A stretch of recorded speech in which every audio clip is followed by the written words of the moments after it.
All right, guys, there are a bunch of budget knives on this counter. I have got a QSP Penguin. I've got a CJRB Rhea. I've got the Rat 1 by Ontario Knives, and I have the Gent by Ferrum Forge, and I have this one, which is the Miguron Valona that has been with Cole over at Tri-State for a long time. Now, I'm going to tell you right now, there is one knife on this counter that I think is the king of all of the budget knives I've ever handled. And I think you guys probably know which one it's going to be because I talked so highly of it. This is the Miguron Valona. This is hands down the best budget knife I have ever had. So let's go ahead and get all this other stuff out of the way and start talking about this knife. So this knife came to me from Jared. I had never seen or heard of the brand. I've had a couple of the knives now. I've got this one, which is mine. Jared gave this to me as a gift. And I had the Karaki, which is a much more expensive knife from them. This knife is not, it's not anything that's going to really stand out if you were to just glance at it. But when you pick it up and you handle it and you feel the action and you see the lines and you see how well the finish is done, how clean the grind is, everything about this knife screams quality. And to a point where I got this knife from Jared, and I was immediately thinking, when I was handling it, I was like, okay, he says it's budget. I'm thinking $100 plus because, you know, new steel, because this is done in DC 52, which is a steel. We're going to talk about the steel in a minute. We get into the other things. The feel in hand is great. It's really well balanced. This knife is 9 inches overall, and it feels... It does not feel. It carries well. It doesn't carry big. It doesn't feel big in hand. It's not unwieldy, but what it has going for it are a few things. So let's go ahead. I'm going to pull up all the specs and I'm going to put them over here again for you guys. So give me a second. I will put that up in the next segment, but I've got to get set up for this. Guys, I hate to interrupt the video because I know we're having fun, but I do have to do the YouTuber thing and remind you that this channel is self-sponsored with all the affiliate links and stuff you see down below.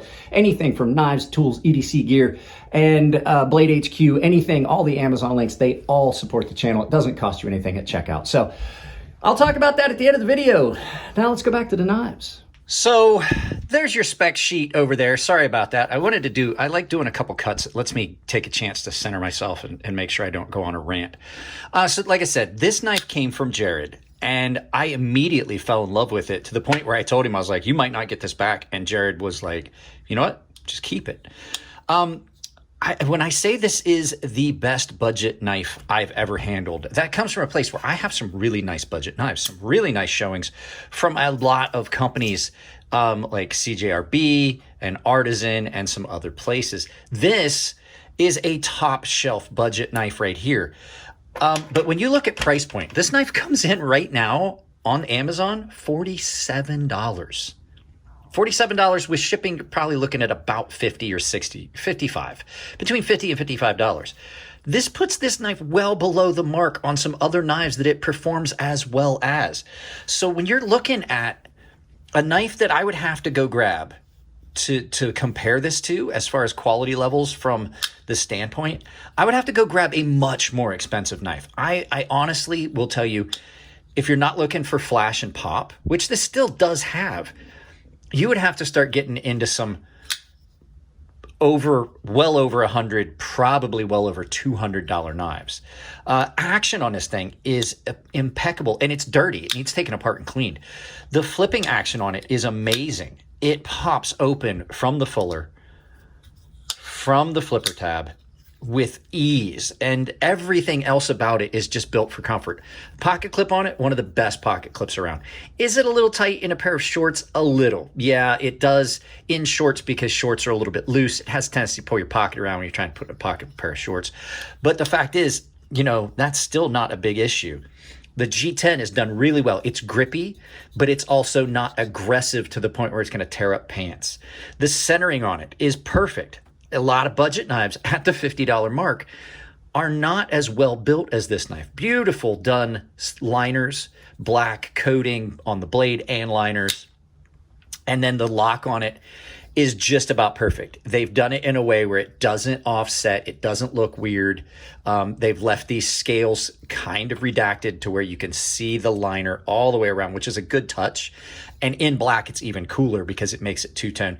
Access to the lock bar is great. They've left you enough access. They did put a little jimping on this, but unlike a lot of other companies, they didn't go over the top with the jimping. This thing carries so well and so easily you forget it's there. This is a knife that I would put in my pocket and carry. I'm not gonna even try and joke with you guys. That has been my carry since this came back from Cole.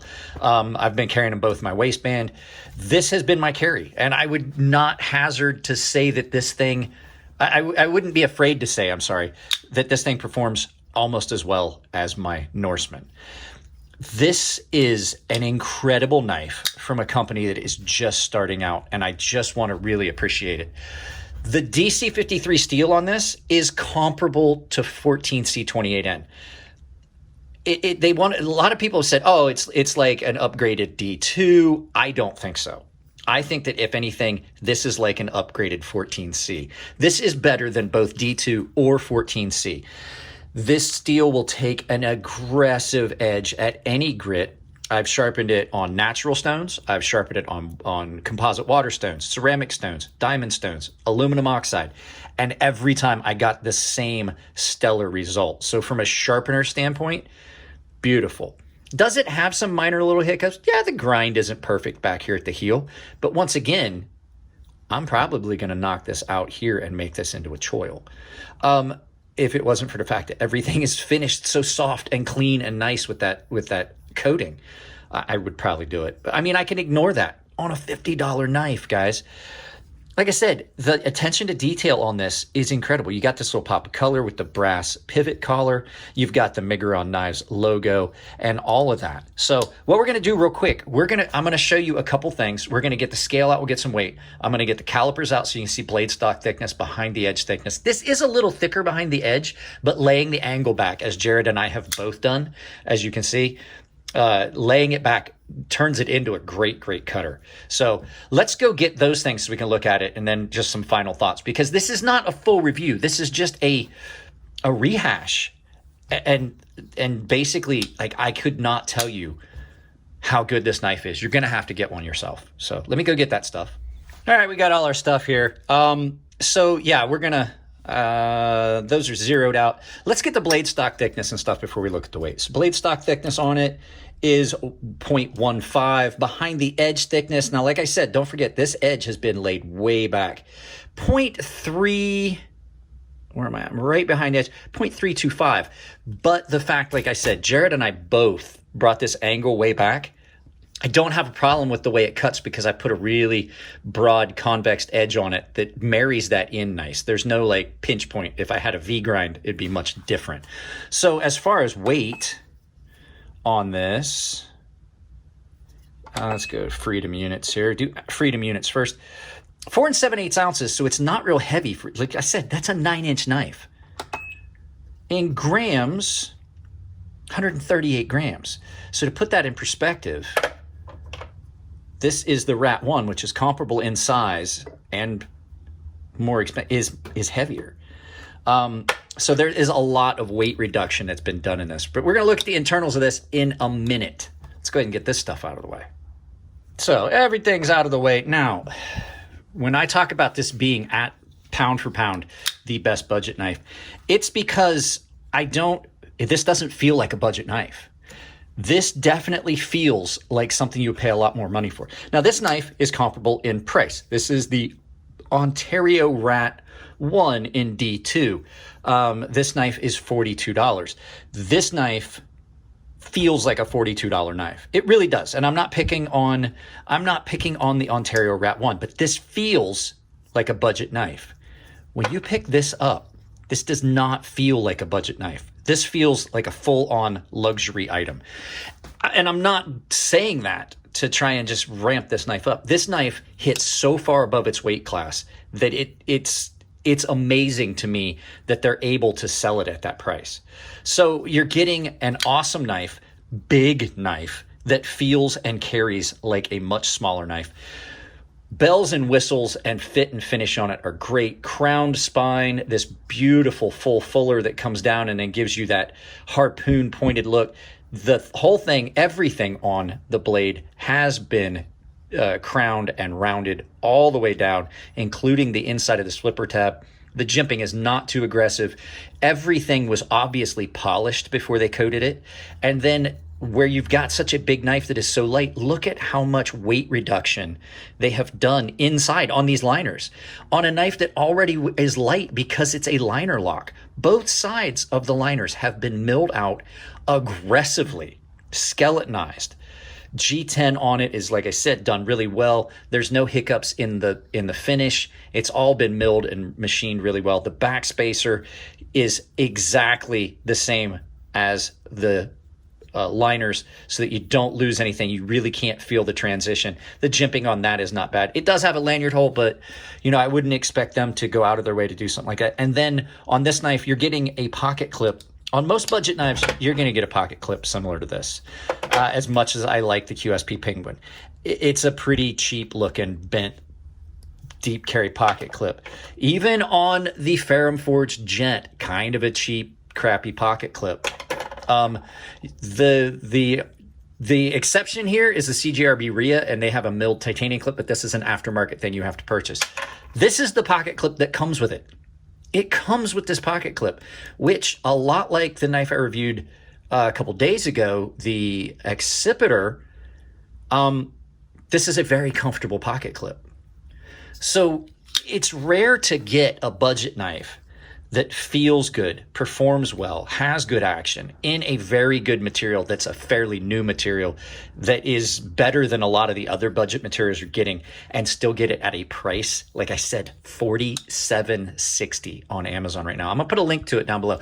Mine is in DC53. The problem is the ones you're gonna see on Amazon are not DC53. They are 14C28N, which is not much of a compromise. This is just I find that this steel, sharpening wise and everything, and edge retention, is just a little bit better than 14C28N.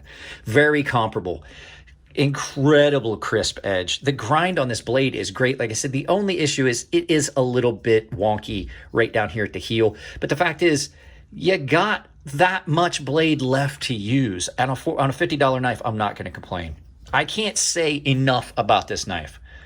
If you have not checked one of these out, you absolutely are doing yourself a disservice by not going and picking one up. I'm going to put an Amazon affiliate link down below so you guys can see it, but I stand by this. I've had a lot of other really good budget knives. The only knife that I could think that even comes close to this, and it's nowhere near the price point, I'll go get it, hang on just a second, is the PMP Big Boy. But you're looking at a $200+ knife. $40 or $50 knife, sub $50, just about, I think if I remember right, these were like $250, $280. So 14C28N blade, really comparable steel. This is titanium. You're not getting anything in this price range that's even close. As a matter of fact, I would put this up, if you didn't care about fit and finish, if you wanted to put it up performance, the way it feels, the way it cuts and everything, I'd put this up against a Shiro. I'm not such a big Shiro fan, so that's not a hard compromise or a comparison for me to make. But this knife performs like a several $100 knife. It really does. Like I said, you're doing yourself a disservice if you have not gotten a chance to check one out.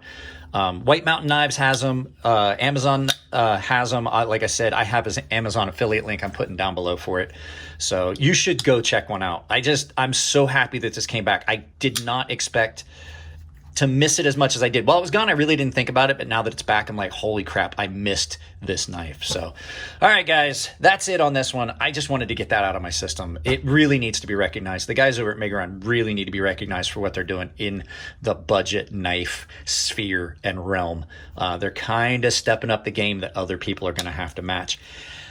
I'd have to say that this is a knife that is putting other knife companies on notice as to what they can do at the price. So Kaiser, Concept, CJRB, Artisan, you're gonna have to like step it up, because this is one of their first offerings. They're only gonna get better. So, all right, let's turn around and do some final thoughts.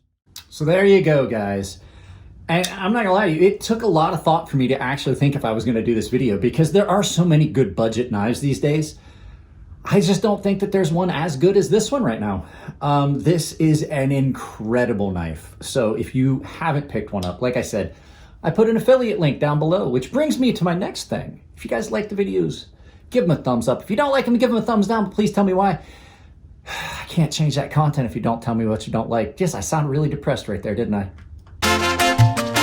If you want to support the channel, it's as simple as like, share, subscribe, hit the bell icon. If you do hit that bell icon, make sure that you've got notifications turned on your device, or you will not get notified of everything I put up. Three videos a day, 5 days a week. Well, I mean, some of them are live feeds. Guys, I love you all. Keep it clean in the comment section. If it's your birthday, happy birthday, and I will see you in the next video.